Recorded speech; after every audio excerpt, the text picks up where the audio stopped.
Welcome back, Crime Salad listeners. This is Crime Salad. I'm Ashley. And I'm Ricky. And this week we are covering two cases. They might be related, but they might not be.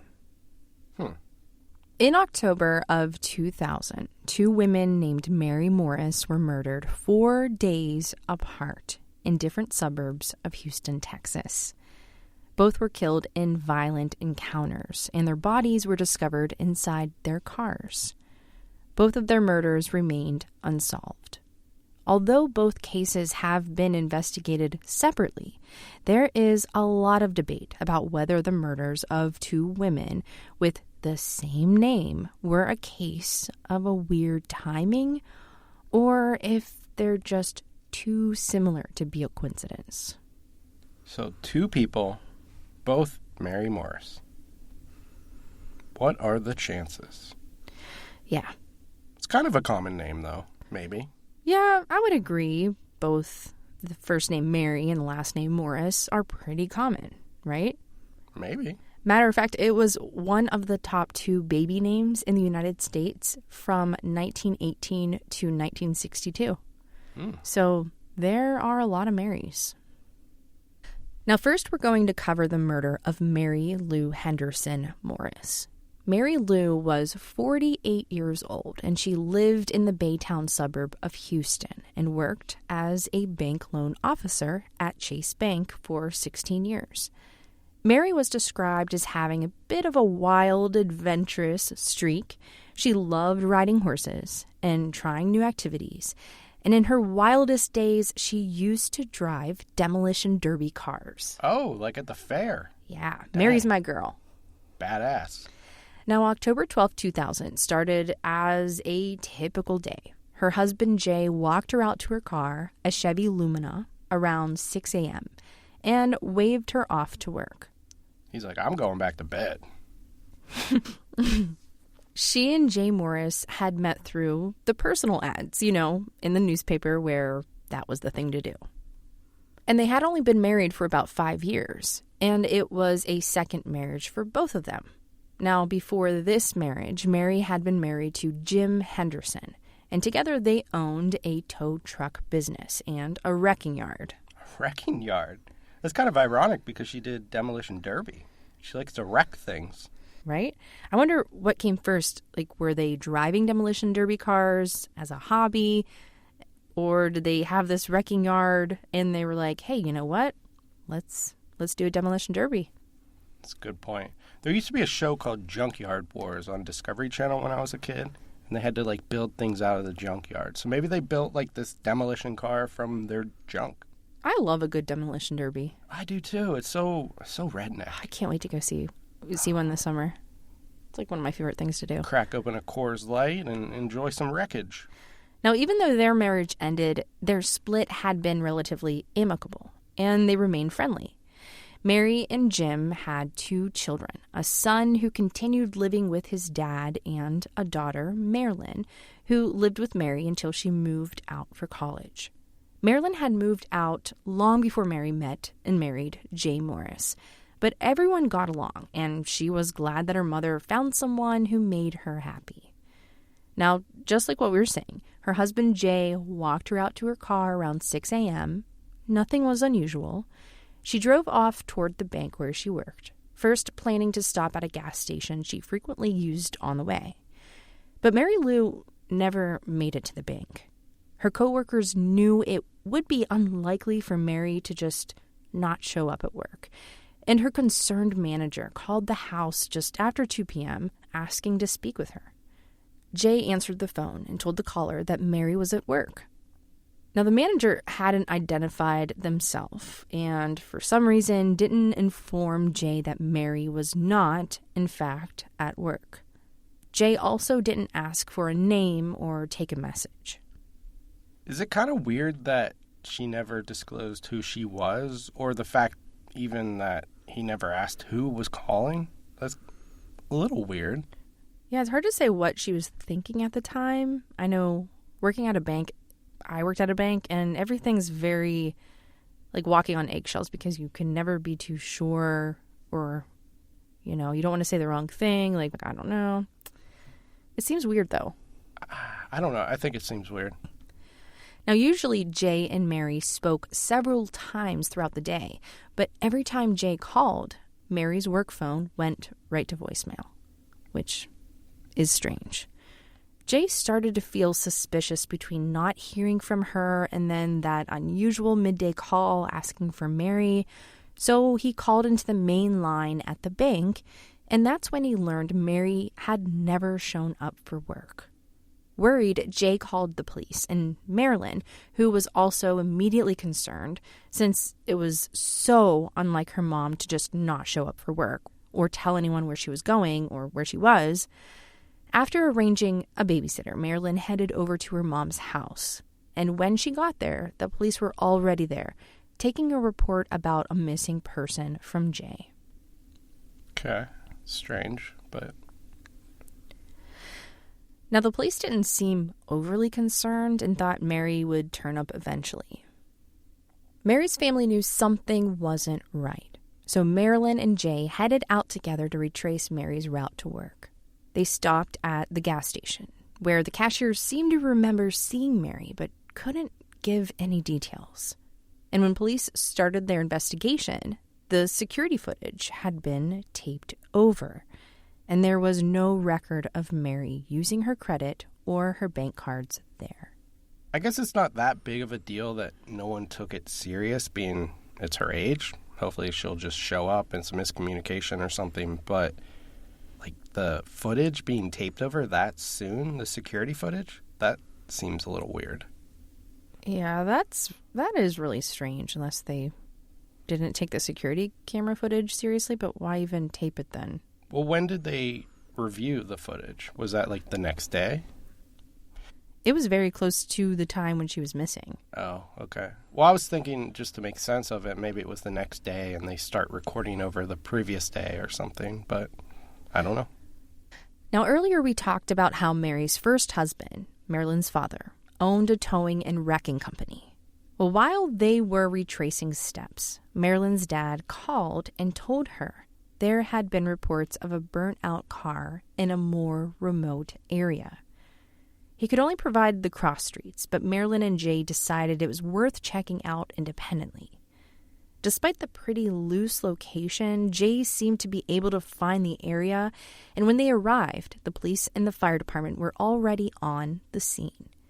Someone driving through the area on an ATV earlier had stumbled on a car and called 911. Surprisingly, it was the second call police had received about fire and smoke in that area, around 10 a.m. that morning.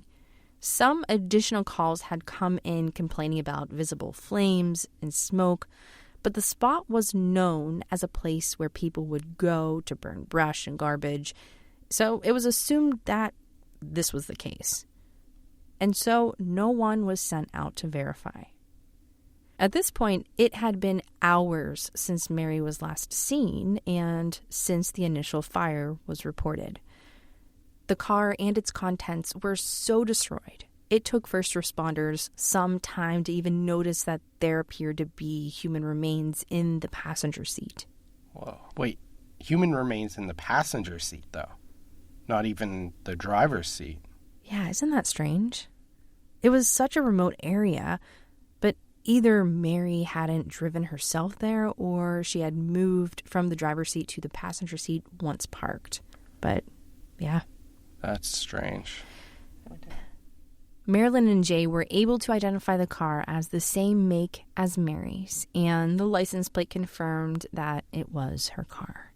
The keys were still inside, and it didn't appear to be a robbery since there were other items of value left behind. All of Mary's jewelry except her wedding band were found, melted in the vehicle. Due to the condition of Mary's remains, she had to be identified using only fragments of her teeth. Wow, so when they discovered the car, they didn't even know it was Mary, I assume. Not at first. They just see this burning car. They didn't even know that there was human remains because, remember, the body was in the passenger side. Seat, yeah. Wow. But everything in the car melted except a wedding band. Okay, so no wedding band. like, I'm guessing because they didn't find it melted or whatever in the car, does that mean that she didn't wear it that day, or are they assuming someone took it off of her? Or maybe she was cheating or something and took it and didn't wear it that day. That's a good point. You never know. I mean, she didn't show up for work. What's she doing? Yeah. But it was strange that they found all of the different valuables except the wedding band.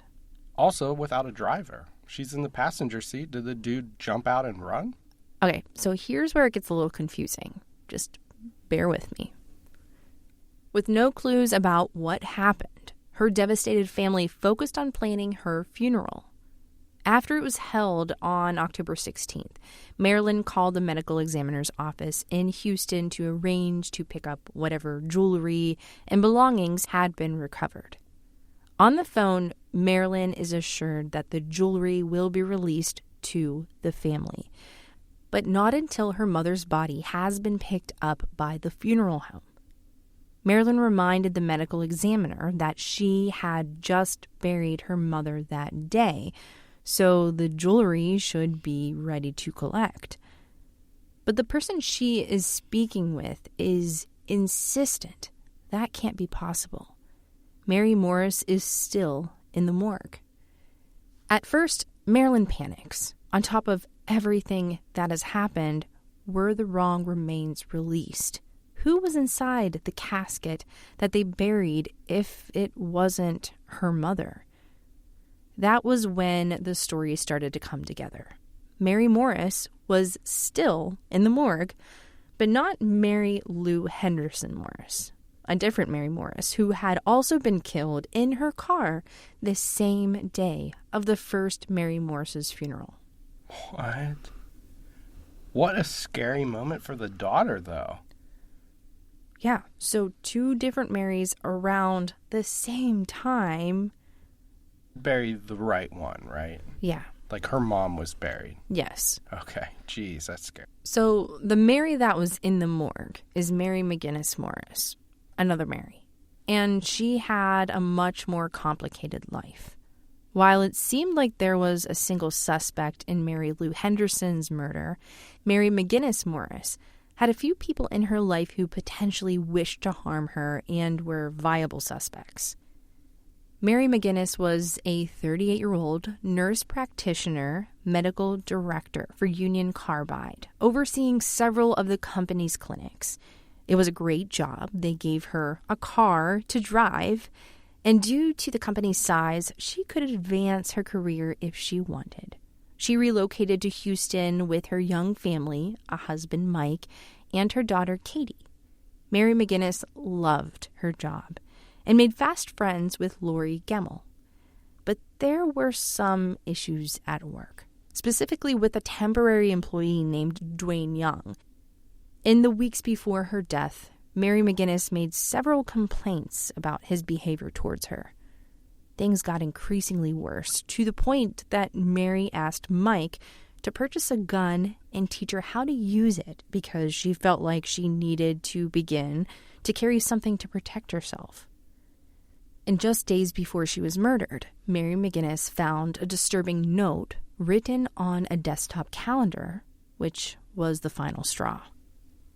Now, the next day, her supervisors asked her to stay at home so that Dwayne Young could be dismissed. Dwayne returned to the office later that day to ensure his time card was signed, despite his terminated employment. Lori Gemmell says Dwayne made a big scene and was escorted off the property. She said he was banging on the windows and asking for Mary. Wow, this guy seems like he really had it out for Mary. Now, it's important to note that Dwayne Young has been very publicly outspoken about this case over the last 23 years. He's given countless interviews and was very active in some internet chat rooms and forums dedicated to the Mary Morris murders. And his version differs slightly. He claims he and Mary were friends and only stopped working at Union Carbide because he was a temporary employee whose contract ended. He claims they made it sound much more sinister than it was. He did bang on the window just to get Mary's attention, the way anyone outside would knock on a door or a window to get the attention of someone else inside. It's also been obvious through the years that Mary's friends, Lori Gemmell and Dwayne Young, who also work together, do not like each other, and both have made accusations about the other being involved with Mary McGinnis' death.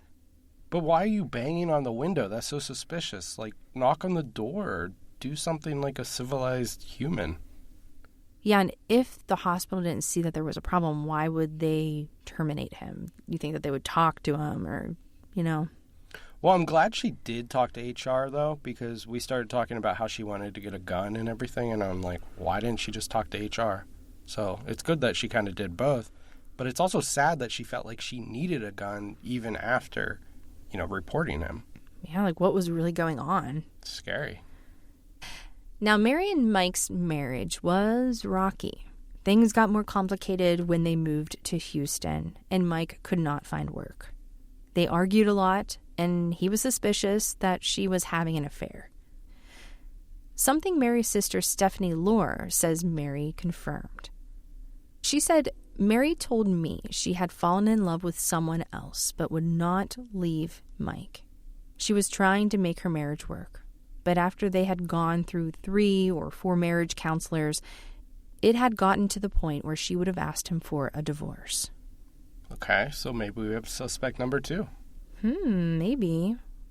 Now, we're going to talk about the circumstances surrounding Mary McGinnis' death. On October 15, 2000, Mary planned to run some Sunday afternoon errands. She met up with Lori Gemmell to give her a flu shot, and she planned to stop at the post office, the grocery store, and drugstore before heading home. However, shortly after leaving Lori, Mary McGinnis called from her cell phone to say that she thought that she was being followed by someone. She told Lori that she was so uncomfortable that she would abandon her errands and come home. 15 minutes later, Mary McGinnis made a frantic call to 911. Still, instead of getting the chance to request help, the recording captures the sound of struggling and eventually Mary being shot. Wow. Detective Wayne Coleman of the Harris County Sheriff's Department has said the recording is too horrific to release, saying, "We're not releasing the content of the tape. It covers the attack that happened to Mary, and anybody that's ever heard that tape has just had their blood chilled listening to it. It's a very chilling, disturbing call." Oh, so they never released it to the public. Yeah. The Citizen Detective podcast also did an episode on the 2 Mary Morris murders, which included interviews with both daughters, Marilyn and Katie. On that podcast, Katie discloses that she is among the few people who have heard the tape and shares disturbing details. According to Katie, whoever attacked Mary had a remote controlling the car's locks. Katie says that Mary can be heard repeatedly locking her car door while the click of the remote unlocks the car, continually unlocking the car each time. Holy cow. That's scary. So this was all caught on 911 too. Yeah. So when they say their blood chilled listening to this call, you can only imagine. Oh my God, how frantic would she be?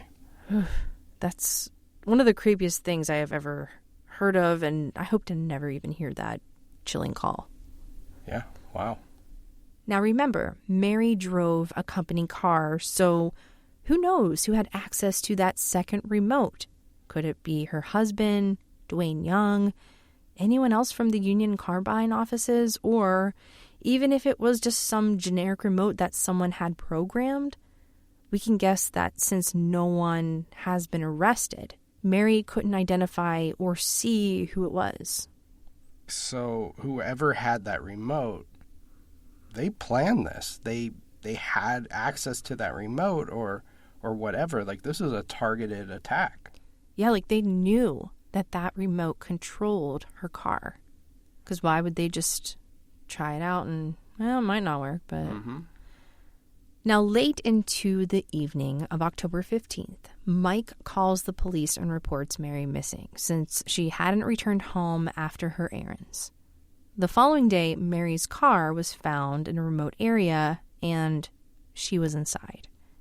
An autopsy determined Mary McGinnis had been beaten to death before being shot with her gun, the one registered to Mike that he says that she requested for protection. So whoever had killed her had tried to make the scene look like a suicide, but it was obvious that this wasn't the case. But we also had this evidence of her frantically trying to lock the doors as they're being unlocked. The police call, yeah. Right, and who would honestly have a key? Maybe it's an extra key. Would it be the husband? Would it be someone from the work site? Or is it some technology that we don't even know of, right? Like some other way to unlock a door. Possibly. Now, investigators found blood on the passenger door, which was left open, and the keys were outside of the car. Otherwise, there was very little physical evidence, and the gun only had Mary and Mike's fingerprints. Okay, that's suspicious. The obvious suspect right away was Dwayne. But investigators started to suspect Mike was hiding something after he asked to have a lawyer present during questioning and refused to take a polygraph. Although his alibi was that he was at the movies with Katie, he refused to let investigators question Katie, who was a minor at the time. Okay, so obviously, if you listen to true crime, you know that you should probably ask for a lawyer and not take a polygraph. But this is the husband, right? Like, your best interest would just be finding out what happened to your wife or finding the answer somehow. Yeah, I think this can kind of go like one way. It can kind of go both ways because it's like this father, he's trying to protect his daughter. You know, he's protecting himself too. Like, he wants to get a lawyer. He doesn't want to take a polygraph because he doesn't want to look like he did anything. But also, it could kind of be suspicious. It's kind of a toss-up. Yeah, I agree. Now, once the police started to hear about Mike and Mary's marital troubles, combined with Mike doing all the things you're supposed to do if you've ever watched an episode of Law & Order, investigators turned their attention to Mike. One detective said, "Innocent people don't ask for lawyers." Yes and no. I feel like I would because that's just what you do.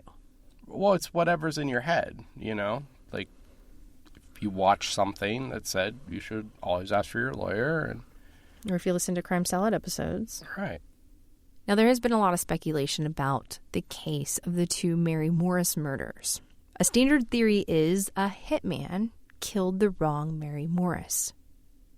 Some of the evidence used to support this theory is that both of the Marys' wedding rings were missing. There's a belief that a hitman might take a wedding ring as proof of the job being done. There are a couple of flaws with the missing ring idea, though. In Mary Lou Henderson's case, many of her belongings, including jewelry, melted in the fire, so it's difficult to know if it was taken, simply fell off and was misplaced, or even if it just melted into other metals and became unrecognizable. However, her ring reappeared in Mary McGinnis's case, and Katie was seen wearing it. So some people use this as proof that the ring was returned to Mike, but he and Katie stated that it was at home, and investigators assumed it had been taken when Mary McGinnis simply wasn't wearing it. I mean, that makes sense. They had a rocky relationship. Maybe they just decided not to wear their rings, and that's how she got it. Very possible. Another thing that came up while researching this case is a mysterious 4-minute phone call Mike made to Mary McGinnis' cell phone. Phone records show that the call occurred 2 hours after Mary McGinnis' call to 911. Mike says that he was calling Mary because he was worried, and he let the phone ring as long as he could, hoping she would pick up. Investigators say that call would only show up on Mary's cell phone bill if the call had been completed.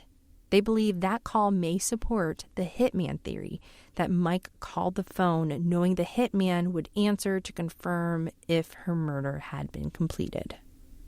I mean, that's pretty interesting. Yeah. Now, Marilyn and Katie, the daughters of each Mary Morris, have formed a unique friendship over the years. Both women are determined to find out who is responsible for their mother's murders, whether the deaths are connected or not. Now, the public opinion leans heavily towards the careless hitman theory, but most investigators are skeptical that the murders are anything but a coincidence. Both families struggle with what to believe. They believe that there are too many similarities between the women and the circumstances of each murder. Marilyn's relationship with her stepfather deteriorated quickly after Mary Lou Henderson Morris's death, and she became more suspicious of his potential involvement. Katie Morris seemed confident that her father, Mike, was not involved. See, my only problem with that, though, is she only seen what she wants to see or what she wants to believe. I feel you could be blind to those types of things. You don't want your father to be to blame. You don't want him to be the one who killed his wife. Right. Your mom. Yeah, that would be hard to take in. Definitely. It'd be hard to believe.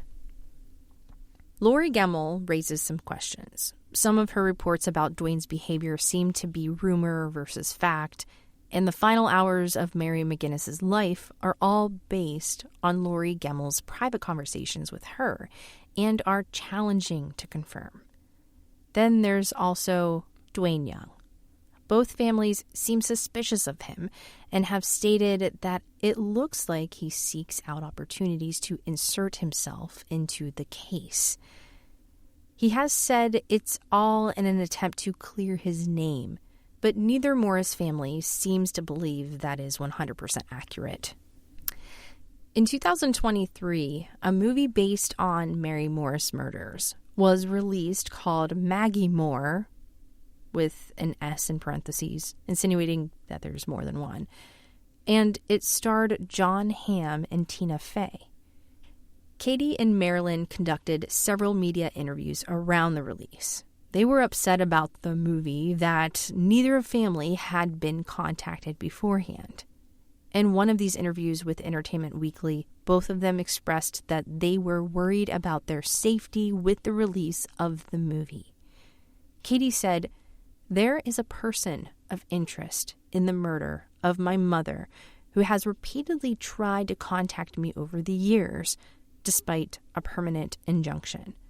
This individual has also contacted peers from my school, distant family members, employers, my ex, and my husband.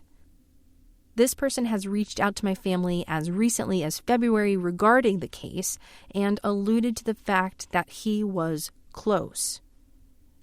This was cause for concern, and it was documented with multiple authorities as well as the attorney that assisted with the original injunction." But Hollywood's like, hey, money, though. This would make a good movie. Marilyn also expressed some fear of the same person of interest. She said, "I have serious fears that this film will make the person even more infuriated and make us a bigger target for him. That person of interest has interjected themselves into my life and caused issues for me as well, when they should have nothing to do with my mom's case. Both of us really fear that this is going to fuel his fire, and he's going to start doing things that are even more scary than the things that he's already done." Although neither specifically mentioned Dwayne Young in that Entertainment Weekly article, they have both commented frequently about being suspicious of him and worried about his persistent attempts to contact both families. So, what do you think, though? I mean, which theory holds the most weight? It's either a total coincidence, or like the careless hitman, or the angry coworker, or something different. I have no idea. I kind of feel like it's all of that. Like, I feel like it is a hitman, the husband, and the guy from work. Do you think they're all intertwined somehow? Yeah, I do. Wow. Conspiracy theorist. I don't know. It is ironic, though, that the coworker is still active, making himself heard in the news and every opportunity that he can. With 25 years after it happened? Like, yeah. Why are you involved still? Yeah, it seems weird. But then Mike and Mary's relationship was rocky. What was going on there? Right. There's definitely a motive there. And the gun just seems so strange. Right. So is this a cold case or is this an open case? Where are we standing with this? I would say that this case hasn't gone completely cold, but at this point they're just still waiting and looking into the case. Yeah. But I mean, like, what can they really go on right now? Like, nobody's come forward. Right. All that they have is, like, circumstantial evidence.